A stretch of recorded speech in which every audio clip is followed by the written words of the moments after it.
व्यासं वसिष्ठनप्तारं शक्ते पौत्रमकल्मषं पराशरात्मजं वन्दे शुकताब्दं तपोनिधिं சொல்றமல்லையோ கோக்கியன்யோ புவி மைத்ரேய மகாபாரத கிருத் பவேத். என் மகனைத் தவிர யார் மகாபாரதம் இயற்றி இருக்க முடியும்? ரொம்ப ஆதரத்தோட பராசர மகர்ஷி சொல்லிக்கிறார். வியாசர் தான் மதி மந்தானம் ஆவித்ய ஏனாசௌ ஸ்ருதி சாகராத் ஜகத்ஹிதாய ஜனிதா மகாபாரத சந்திரமாக. மகாபாரதம்ங்கிற அழகான அமிர்தம், அந்த அமிர்தத்தை பார்க்கடலிலிருந்து வேதவியாசர் எடுத்தார். பார்க்கடலா? உபனிஷத்தென்னும் பார்க்கடல். பார்க்கடல்லிருந்து அமுதத்தை எடுத்தார் பகவான். இப்ப நாம பார்க்கிற கடல் உபனிஷத்துக்கள் என்னும் கடல். அந்த கடல்லேருந்து மகாபாரதத்தை எடுத்து கொடுத்தார். பிரம்மசூத்திரத்தையும் வாசிச்சார். இது இத்தனையும் படித்தவர் தான் வியாசர். அவர் பார்த்து இட்டது தான் நமக்கு பிரச்சாரம் பண்ணி வச்சிருக்கிறது தான் இந்த வேதங்கள். ஆக ரிக்வேதத்தினுடைய உபனிஷத்து. அப்ப ரிக்கை பைலருங்கிற ரிஷியை கொண்டு தான் வேதவியாசர் பிரச்சாரம் பண்ணினார். இந்தந்த வேதத்தை என்னென்னாரை கொண்டு பிரச்சாரம் பண்றார்? பைலர், வைசம்பாயனர், கேள்விப்பட்டிருப்பீள். பைலர், வைசம்பாயனர், ஜைமினி, சுமந்து, இந்த 4 பேரை கொண்டு தான் ரிக்கு, யஜுசு, சாமம், அதர்வம் என்று 4 வேதங்களை பிரச்சாரம் செய்தார். அதில் இப்போ நாம் பார்க்க போகிறது ஐதரேய உபனிஷத்து.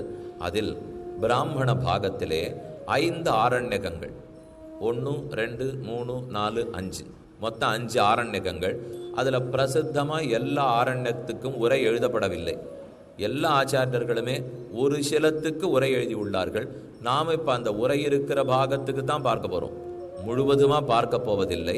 அதிலே 2வது ஆரண்யகம், 3வது ஆரண்யகம், இந்த 2 தான் ஐதரேய உபனிஷத்தாக மலர்ந்தது.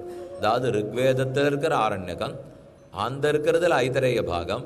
ஐதரேய உபனிஷத்தா எது ஆச்சுன்னா அதில் 2வது ஆரண்யகம், 3வது ஆரண்யகம் 2 சேர்ந்து உபனிஷத்தாயித்து. அதில் முதல் 7 அத்தியாயங்கள் கொண்டது, அடுத்தது 2 அத்தியாயங்கள் கொண்டது.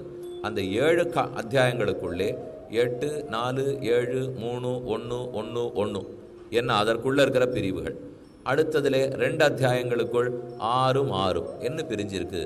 இதில் நாம் பார்க்க போகிற பகுதிக்கு ஆத்ம ஷட்கம் அப்படின்னு பேர் கொடுத்துருக்கார்கள். சங்கராச்சாரியர் ரொம்ப அற்புதமாக வியாக்கியானம் பண்ணியிருக்கார். அதே ரங்கராமானுஜமுனி முழு பாகத்துக்குமே வியாக்கியானம் பண்ணியிருக்கார். மத்வாச்சாரியர் எழுதியிருக்கார். எல்லா மகாச்சாரியர்களும் இந்த ஐத்திரயத்தை ரொம்ப ஆசையோடு பார்த்துருக்கா. ஏன்னா கருத்தாழம் மிக்கது.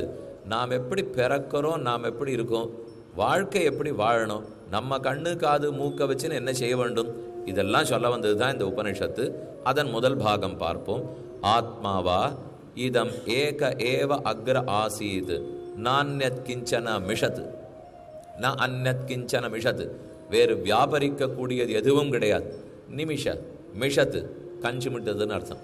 நான்யத் கிஞ்சன மிஷத், வேற எதுவும் வியாபாரமே கிடையாது. ஒன்னே ஒன்று தான் முதல்ல இருந்தது, அதுதான் ஆத்மா. ஆத்மா முதலில் இருந்தது. ஆத்மாவா இதம் ஏக ஏவ, ஆத்மா ஒன்றேதான் முன்னால் இருந்தது. ஏக ஏவ அக்ர ஆசீத், அக்ர அக்ரங்கிற சப்தத்துக்கு முன்னால், அதாவது சிருஷ்டிக்கு முன்னால்னு பொருள்.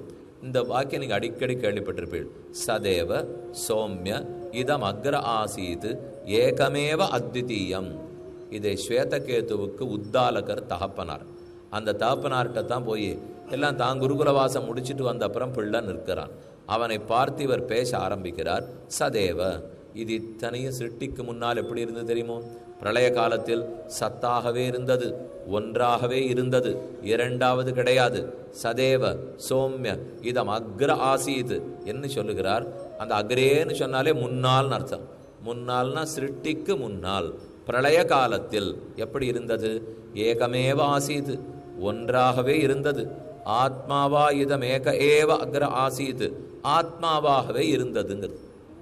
நாம் எல்லாம் கேள்விப்பட்டிருக்கிறது என்ன? பிரளய காலத்தில் பிரம்மம் மட்டும்தான் இருந்தார், மத்தாரும் கிடையாது.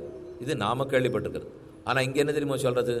ஆத்மா மட்டுமே பிரளயத்தின் போது இருந்தது, வேறேதும் கிடையாது. இந்த விஷயத்தை தான் கூரத்தாழ்வான் விசாரித்து சொன்னார். என் மூல காரணம் அபுத்தியத சிருஷ்டிவாக்கை பிரம்மேதிவா சதிதிவா ஆத்மகிராதவா தத் நாராயணஸ்துதி மகோபனிஷத் பிரவீதி சௌபாலிகி பிரபிருதையோப்பியனுஜக்முரே நாம்.